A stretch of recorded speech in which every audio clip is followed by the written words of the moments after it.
So we got a 2015 Hyundai Santa Fe Sport. We're going to set our oil change reminder to our specifications, or whatever, or say if you were running synthetic or non-synthetic, you can change the days and the months or miles.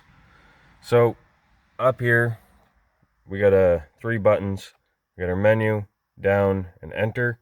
So up here we're going to hit our menu button, and we're going to go through our selection until we find the settings.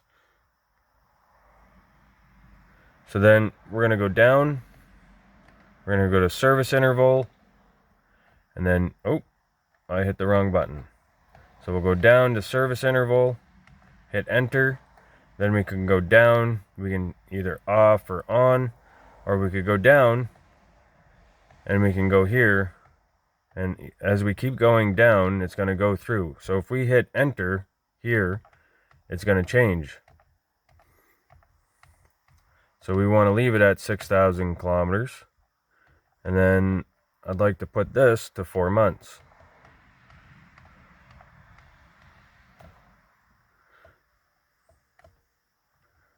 Or we could do 6. Whatever you would like. But we're going to do 4.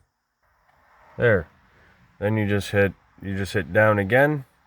You go to the back section, you hit enter, and then it's saved. So the service interval saved. Make sure you hit that like button, hit subscribe. We'll see you guys next time.